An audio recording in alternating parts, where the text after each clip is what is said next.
أعوذ بالله من الشيطان الرجيم بسم الله الرحمن الرحيم أمن هذا الذي هو جند لكم ينصركم من دون الرحمن إن الكافرون إلا في غرور أمن هذا الذي يرزقكم إن أمسك رزقه بل لجوا في عتو ونفور صدق اللہ العظیم.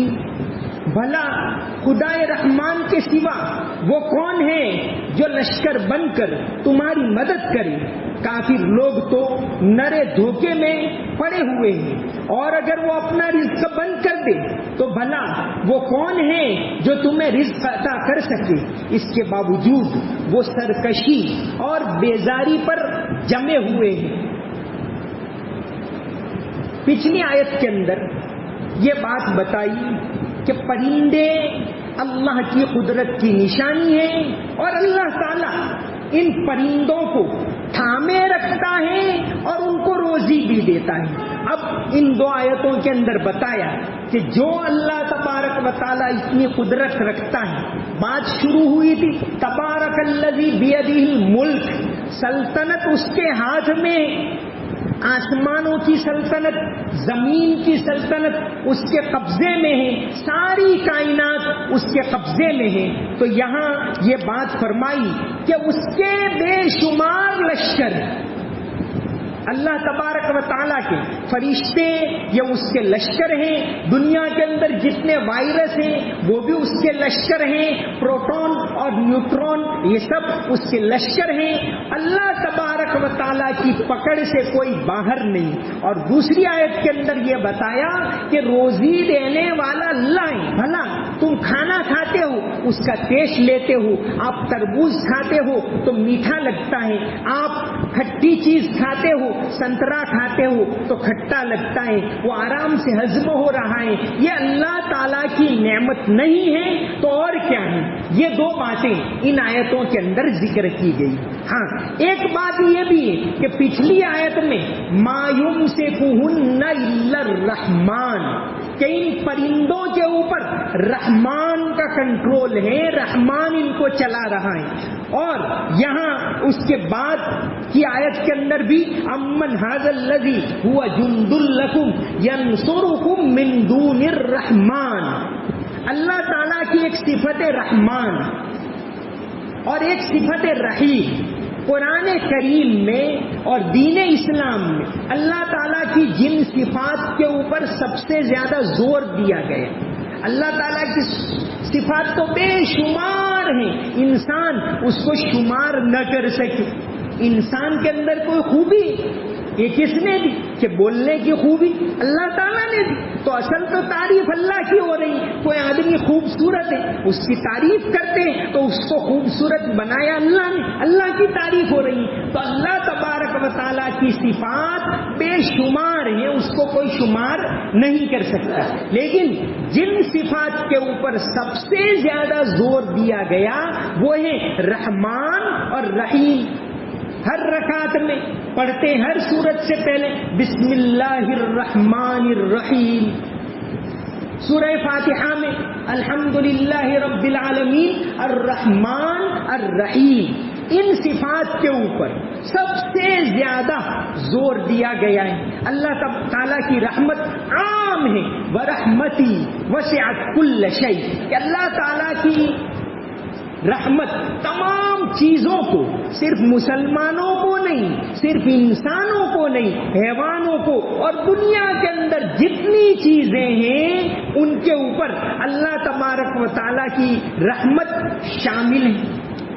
تو اللہ تعالیٰ کی یہ صفت جو ہے رحمان اور رحیم، قرآن کریم کے اندر الرحمان بسم اللہ کے علاوہ 57 مرتبہ آیا اور الرحیم اس کا دگنا 114 مرتبہ آیا.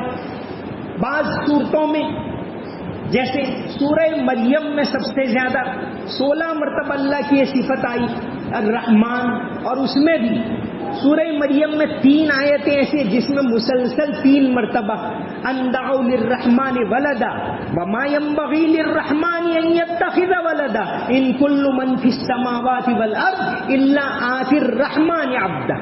3 آیتوں میں 3 مرتبہ الرحمن آیا. یہاں 2 آیتوں میں 2 مرتبہ آیا ہے مسلسل. سورہ فرقان کے اندر 2 آیتوں میں 3 مرتبہ اللہ کی یہ صفت آئی الرحمن. تو اللہ تبارک و تعالی بہت زیادہ رحم کرنے والا ہے. رحمان اور رحیم میں فرق کیا ہے؟ دونوں کا مطلب ہم تو اردو میں کرتے رحم کرنے والا. ایک ہوتا ہے عام رحم اور ایک ہوتا ہے کامل رحم. جیسے ایک آدمی بہت زیادہ سخی ہوتا ہے, اس کی مثال یہ ہے کہ ایک آدمی بہت زیادہ سخاوت کرنے والا, کوئی بھی اس کے پاس مانگنے کے لیے جائے تو کچھ نہ کچھ دے ہی دیتا ہے. ایک دوسرا آدمی وہ بھی بڑا سخی, لیکن کوئی مانگنے جائے تو پہلے تحقیق کرتا ہے کہ بے حقدار ہے, ہاں تو اب اس کو تھوڑا نہیں دیتا, کتنی ضرورت ہے اس کی کہ بھئی اس کو 5 لاکھ کی ضرورت تو دے دیتا. تحقیق کرتا ہے لیکن پورا دیتا ہے. پہلا آدمی ہر ایک کو دے رہا ہے, کسی کو خالی ہاتھ نہیں جانے دیتا. تو یہ الرحمن کہ اس کی رحمت ہر ایک کے اوپر ہے, لیکن کامل رحمت مومنوں کے اوپر ہے اور وہ خاص طور سے آخرت میں ہوگی. اس لیے مفسرین لکھتے رحمان الدنیا رحیم الآخرہ. تو یہ اللہ تبارک و تعالیٰ کی صفت ہے الرحمن اور الرحیم. عجیب بات یہ ہے کہ اللہ تعالیٰ کی اس صفت کا تعارف ہم نے آج دنیا کے اندر نہیں کروایا. تو جو قوم الرحمن اور الرحیم کو بار بار پڑھنے والی ہے, آج دنیا والے نعوذ باللہ کہتے ہیں کہ آتنکوادی سب سے زیادہ رحم دلی اس قوم کے اندر ہے. بول کہاں گیا کوئی نماز میں بھی بار بار بولو الرحمن اور الرحیم. ایک شنکراچاریہ ہیں کانپور مٹھ کے سوامی لکشمی شنکراچاریہ, انہوں نے ایک زمانے میں ایک کتاب لکھی تھی. بڑے مخالف, سخت مخالف تھے اسلام کے اور اہل اسلام. انہوں نے ایک زمانے میں ایک کتاب لکھی تھی اسلامی آتنکواد کا اتہاس, ہندی کے اندر لکھی تھی کہ بھئی دنیا میں جو کچھ خرابیاں ہیں اس کی جڑ یہ قوم ہے اور ان کا مذہب ہے. یہی لکھا تھا. بعض نیک لوگ ان سے ملنے گئے کہ بھئی یہ آپ اسلام کے بارے میں ایسی باتیں لکھ رہے ہو, کیا آپ نے اسلام کو پڑھا؟ تو کہ ہاں پڑھا, فلاں پڑھا, فلاں پڑھا, فلاں پڑھا. تو کہ نہیں, آپ نے ڈائریکٹ قرآن پڑھا, آپ نے ڈائریکٹ پیغمبر صاحب کا جیون چریتر پڑھا. اگر آپ نے یہ پڑھا ہو پھر آپ کو اعتراض پیش کرو تو آپ کو حق ہے. تو ان کو لگا کہ ہاں مطالعہ کرنا چاہیے. تو انہوں نے قرآن کی تفسیر پڑھی اور آپ صلی اللہ علیہ وسلم کی سیرت پڑھی. اس کے بعد ان کے خیالات ایک دم بدل گئے. پھر انہوں نے آج سے 10 سال پہلے ایک کتاب لکھی اسلام آتنک یا آدرش. اس میں پہلے ہی صفحے پہ اوپر انہوں نے لکھا کہ میں اللہ سے اور محمد صاحب سے اور پوری دنیا کے مسلمانوں سے معافی مانگتا ہوں. میں نے اسلام کو اب تک سمجھا تھا وہ بالکل غلط تھا. اسلام تو رحم دلی کا مذہب ہے.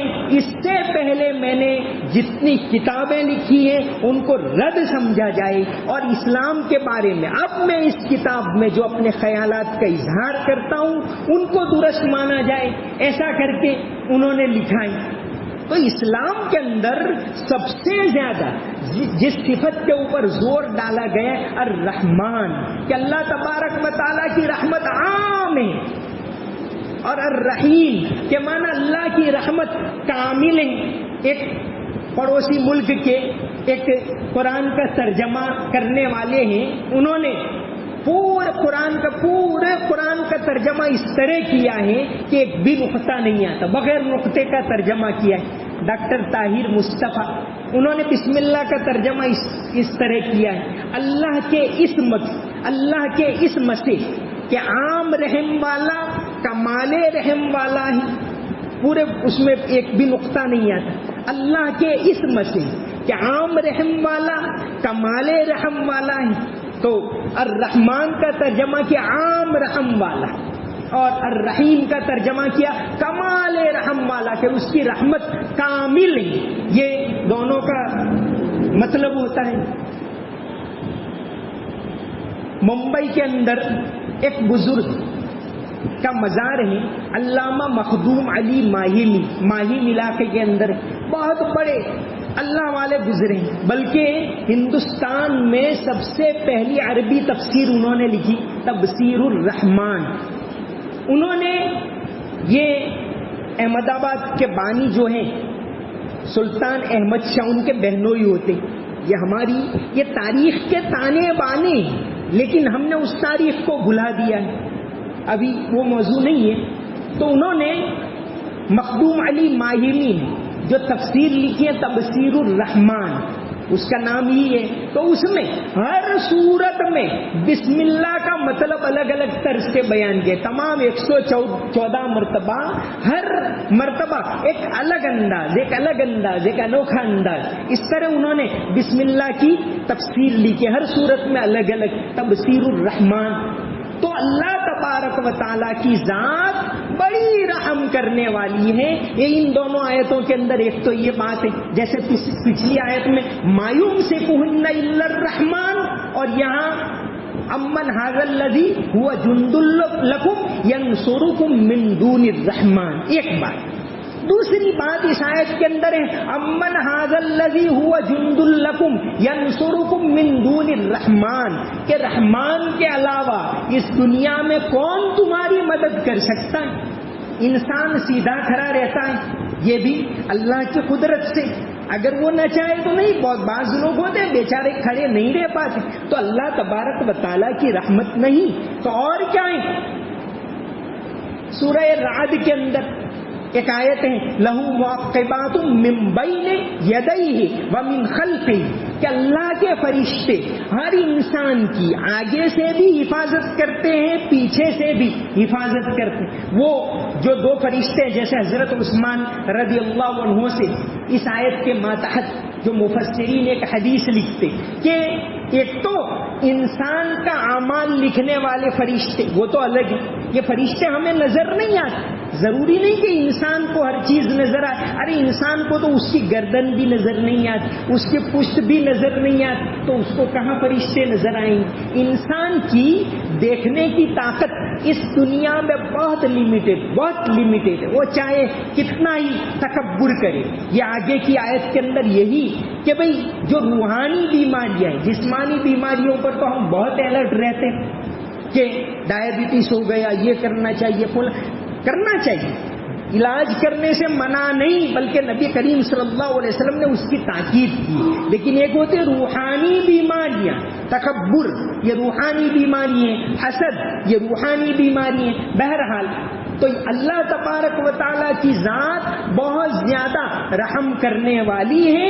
فرشتے انسان کی حفاظت کرتے ہیں. بھائی وہی بچہ 2-3 ماہ کا ہے، اس کا بیلنس نہیں، کھڑا نہیں رہ سکتا. اب وہی انسان 10 سال کا ہے، 20 سال کا ہے، 40 سال کا ہے، کیسے ہٹا کٹا ہے، وہ چل رہا ہے، دوڑ رہا ہے. تو یہ اللہ کی مہربانی ہے. اگر اللہ نہ چاہے تو کون انسان کی مدد کر سکتا ہے. تو جند لکم، اللہ تعالیٰ کے لشکر، جیسے سورہ مدثر میں فرمایا وما یعلم جنود ربک الا ہو، کہ اللہ کے اتنے زیادہ لشکر ہیں کہ اللہ کے علاوہ ان کو کوئی جانتا ہی نہیں. تو اللہ کے فرشتے ہیں جو ہمیں نظر نہیں آتے. ضروری نہیں بھئی یہ کہتے وائرس ہے، فلاں وائرس سے فلاں بیماری ہو جاتی ہے، فلاں وائرس ہے تو ماسک لگاؤ، تو سب لگا دیتے. کہاں وائرس ہے نظر آتا ہے؟ ایسے تو طرح طرح کی بیماریوں کے وائرس ہے کائنات کے اندر، لاکھوں قسم کے وائرس ہوتے، ہمیں نظر نہیں آتے. تو فرشتے نظر، یہ کرنٹ ہمیں نظر آتا ہے؟ نہیں آتا. یہ ویوز ہے موبائل کے کہ یہاں بولتا ہے وہاں ویوز کے ذریعے پہنچ جاتی ہے بات، وہ ویوز ہمیں نظر آتے ہیں؟ نہیں آتے. لیکن وہ ہے تو اللہ کے فرشتے انسان کی حفاظت کرتے ہیں. امن ھذا الذی ھو جند لکم ینصرکم من دون الرحمن. پھر بعد کی آیت میں فرمایا امن ھذا الذی یرزقکم ان امسک رزقہ، کہ اگر اللہ تبارک و تعالی اپنی روزی کو روک لے، فرض کرو کہ اگر اللہ تعالیٰ روزی کو روک لے تو کون ہے جو تمہیں روزی دے؟ ہم اللہ کے رزق کو کھاتے ہیں، ہر طرح کی چیزوں کو کھاتے ہیں. اللہ تعالیٰ انسانوں کو نہیں، پرندوں کو، جانوروں کو، سب کو روزی دیتا ہے. ہاتھی اس کا وزن ایوریج 4 ٹن ہوتا ہے اور وہ روزانہ ایوریج 150 کلو کھانا کھاتا ہے. کون دیتا ہے؟ اللہ تعالیٰ دے رہے ہیں. کون اگاتا ہے؟ اللہ تعالیٰ اگا رہے ہیں. یہ تو ہاتھی کی بات ہوئی. سمندر کا سب سے بڑا جانور بلیو ویل، اس کی روزانہ کی ایوریج غذا روزانہ 16 ٹن کھانا کھاتا ہے. ہاتھی کا وزن 4 ٹن ہوتا ہے اور بیل تو ایک دن میں ایوریج 16 ٹن کھانا کھاتا ہے. سمندر میں جو کرل ہوتے ہیں، بعض خاص طرح کی کائی ہوتی ہیں، وہ اس کی غذا ہے. تو اتنے ٹن کھانا اتنا سمندر میں روزانہ کہاں سے آتا ہے؟ ارے انسان صدیوں سے روزانہ لاکھوں ٹن مچھلیاں سمندر میں سے نکالتا ہے. کون اندر پیدا کر رہا ہے؟ تو فرمایا کہ امن ھذا الذی ھو جند لکم ینصرکم من دون الرحمن، کہ اگر رحمان اپنے رزق کو روک دے تو بھلا بتاؤ کون تم کو روزی دے گا. حدیث شریف کے اندر ایک واقعہ آتا ہے. آپ صلی اللہ علیہ وسلم ایک مرتبہ ایک انصاری صحابی ابو الحیثم انصاری کے گھر گئے اور آپ کے ساتھ حضرت ابو بکر، حضرت عمر اور دوسرے صحابہ کرام. آپ گئے تو حضرت ابو الحیثم بہت خوش ہوئے، ایک دم سے کھجوروں کا خوشہ لے آئے، کچی پکی سب لے آئے، رکھ دی. آپ نے فرمایا کہ صرف پکی لاتے؟ کہاں نہیں، حضور کو جو پسند ہو کھاؤ. پھر وہ صحابی ایک خاص کنویں کا ٹھنڈا پانی لائے. آپ صلی اللہ علیہ وسلم کو ٹھنڈا پانی پسند ہے. ٹھنڈا کا مطلب ایوریج ٹھنڈا، یہ نہیں کہ آج کل لوگ انتہائی ٹھنڈا پانی پی کر پھر طرح طرح کی بیماریاں ہوتی ہیں اسی سے ہوتی. تو آپ صلی اللہ علیہ وسلم کو ٹھنڈا یعنی جیسے مٹکے کا ٹھنڈا ہوتا ہے آپ صلی اللہ علیہ وسلم کو پسند ہے. تو آپ نے وہ کھجوریں کھائی، پھر پانی پیا. پھر فرمایا کہ اللہ کی قسم قیامت کے دن اس کے بارے میں، ان نعمتوں کے بارے میں سوال ہوگا. تو ہم جو نعمتیں اللہ کی کھاتے ہیں، کیسا زبان کو ایک ذائقہ معلوم ہوتا ہے، جسم اس کو ہضم کرتا ہے، اپنے آپ طاقت، پورے جسم کے اندر ایک مشینری چل رہی، وہ اللہ تبارک و تعالی چلا رہے ہیں. تو فرمایا ان 2 آیتوں کے اندر کہ تمہاری حفاظت بھی رحمان کرتا ہے اور تم کو روزی بھی رحمان دیتا ہے. اگر رحمان یعنی اگر اللہ روزی کو روک دے تو کوئی تم کو رزق نہیں دے سکتا. وما علینا الا البلاغ المبین. اللهم صل على محمد وعلى ال محمد وبارك وسلم. ربنا آتنا في الدنيا حسنة وفي الآخرة حسنة وقنا عذاب النار. رب اغفر وارحم وتجاوز عما تعلم انك انت العز الاکرم. یا اللہ ہمارے گناہوں کو معاف فرما، ہماری تمام کوتاہیوں کو معاف فرما. یا اللہ عافیت عطا فرما، امن و امان عطا فرما. یا اللہ تندرستی عطا فرما. یا اللہ جسمانی بیماریوں سے حفاظت فرما، روحانی بیماریوں سے حفاظت فرما. حلال پاکیزہ روزی عطا فرما. یا اللہ حرام سے حفاظت فرما. یا اللہ روزگار کے دروازوں کو مسلمانوں کے لیے کھول دے. یا اللہ مسلمانوں کو کسی کا محتاج نہ بنا، صرف اور صرف تیری ذات کا محتاج بنا اور کسی کا محتاج نہ بنا. یا اللہ مسلمانوں کو دینی لحاظ سے، دنیاوی لحاظ سے خوشحالی عطا فرما، امن و امان عطا فرما، عافیت والی زندگی نصیب فرما. پورے ملک کے اندر امن و امان کی ہواؤں کو چلا، عافیت کے ماحول کو سازگار فرما، محبت کے ماحول کو پیدا فرما، نفرت کے ماحول کو ختم فرما. یا اللہ مسجدوں کو آباد فرما، مدرسوں کو آباد فرما. یا اللہ آخرت کی تیاری کرنے کی توفیق عطا فرما. تیرا خوف نصیب فرما، ہر طرح کا اور خوف ہمارے دلوں سے نکال دے. یا اللہ جنت الفردوس والے راستے کے اوپر چلنے کی توفیق عطا فرما. اللہم صلی علی محمد وعلی ال محمد وبارک وسلم. سمعنا واطعنا غفرانک ربنا والیک المصیر برحمتک یا ارحم الراحمین.